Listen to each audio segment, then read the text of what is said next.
السلام علیکم ناظرین حضرات، چینل کو ابھی سبسکرائب نہیں کیا ہے تو چینل کو سبسکرائب کر لیجئے، ساتھ میں بیل آئیکن ضرور دبا دیجئے تاکہ آنے والی ویڈیو کی نوٹیفیکیشن آپ کو ملتی رہے۔ دلوں کے اندر اللہ کی خشیت نہیں بٹھائی، آج اسی خشیت ربانی سے عاری ہو جانے کا نتیجہ ہے کہ جو بھی جی میں آتا ہے مسلمان وہ کرتا ہوا نظر آتا ہے، اور پھر آج کا مسلمان یہ کہتا ہے ہمیں عزت نہیں مل رہی، ہمیں سربلندی نہیں مل رہی، زمانے کی ٹھوکروں میں آ رہے ہیں، جو جس طریقے سے چاہتا ہمیں مسلطہ چلا جاتا ہے۔ کبھی قرآن سے آپ نے پوچھا اے قرآن تو بتا دے ہمیں عزت کیسے ملے گی؟ تو قرآن کہتا ہے انسانوں میں عزت تلاش کرنے والے انسان بڑا نہیں ہے، بڑا خدا ہے، تو سب سے بڑے سے اگر عزت کا تقاضا کرتا ہے اور چاہتا ہے وہ عظیم رب کی نگاہوں میں تیری عزت ہو جائے، تو نہ لباس سے عزت ملے گی نہ دولت سے عزت ملے گی۔ تجھے نسخہ دیا جا رہا ہے اور وہ نسخہ ہے ان اکرمکم عند اللہ اتقاکم، کہ بے شک اللہ کے نزدیک سب سے زیادہ عزت والا وہ ہے جو تم میں سب سے زیادہ اللہ سے ڈرنے والا ہے۔ اللہ کی خشیت،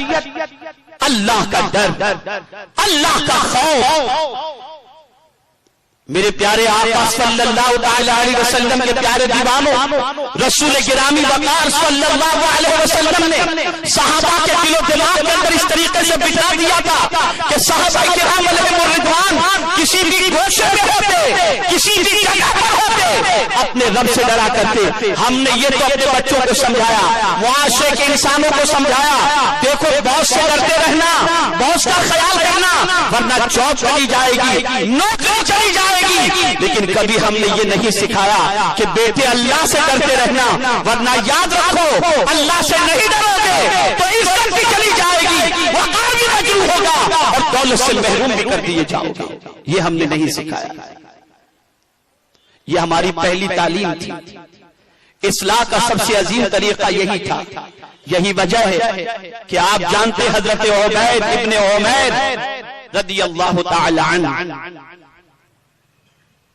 تابعین سن 68 ہجری کے ہیں، جب حضرت عبید ابن عمیر رضی اللہ تعالی عنہ خطاب فرماتے تو ان کی مجلس میں حضرت عبداللہ ابن عمر رضی اللہ تعالی عنہ جیسے جلیل القدر تشریف لاتے، بیٹھتے اور حضرت عبید ابن عمیر رضی اللہ تعالی عنہ کی تقریر سن کر ان کی آنکھوں سے آنسو نکل جایا کرتے تھے۔ اسی زمانے کے اندر ایک منچلا نوجوان حضرت عبید جس شہر میں رہتے تھے اس شہر میں وہ نوجوان رہتا تھا، بڑی خوبصورت اس کی بیوی تھی۔ ایک روز اس کی بیوی آئینے کے سامنے اپنے چہرے کو تک رہی تھی اور اپنے حسن پر خود فریفتہ ہوتے ہوئے عبید ابن اپنے حسن پر فریفتہ ہوتے ہوئے اپنے شوہر سے کہتی ہے میرے سرتاج کوئی ہے اس روئے زمین پر جو میرے حسن کی داد نہ دے اور میرے حسن پر اپنے آپ کو قربان نہ کرے؟ اللہ اکبر۔ اس وقت اس کے شوہر نے کہا تھا ہاں روئے زمین پر عبید ابن عمیر جیسا ایک شخص ہے جو تیری جیسی ہزاروں حسینہ پر کبھی نظر نہیں ڈال سکتا۔ جب اس نے سنا تو کہا اگر تم اجازت دو تو میں عبید کو اپنے دامن فریب کے اندر گرفتار کر لوں۔ شوہر نے اجازت دی، عبید ابن عمیر کے پاس وہ بن صبر کر کے پہنچی اور مسئلہ پوچھنے کی غرض سے گئی، اور جانے کے بعد قریب پہنچ کر نقاب اٹھا دیا اور کہا عبید کیا تم میں مجھ پر قربان ہونے کا جذبہ نہیں ہے؟ عبید نے سنا، کیا جواب دیتے ہیں؟ ارشاد فرماتے تجھے اپنے حسن پر ناز ہے، اپنی خوبصورتی پر ناز ہے، میں تجھ سے سوال کرتا ہوں میرے اس سوال کا جواب دے۔ اور اس کے بعد حضرت عبید ابن عمیر نے کہا بتا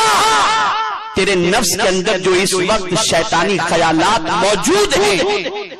اگر ان خیالات کے موقع پر تم میرے سامنے کھڑی اور تیرے سامنے روح قبض کرنے والا فرشتہ آ جائے تو کیا پھر بھی تیرا خیال گناہ کی طرف آئے گا؟ کہاں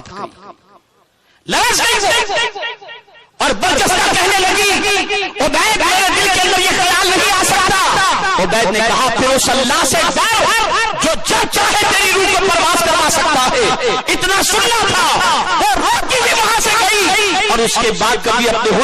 حسن کے اندر اس طریقے سے ڈوبی نہیں کہ اپنے حسن کا کسی کو اسیر بنا دے, بلکہ اس کے بعد سے وہ اتنی عابدہ و زاہدہ ہو گئی کہ کوئی رات ایسی ہوتی تھی جو اللہ کی عبادت میں نہ گزارتی ہو. شوہر بھیجا تھا عبید کو بگاڑنے کے لیے, لیکن عبید نے خود میری بیوی کی زندگی میں تبدیلی پیدا فرما دی. یہ وہ تھے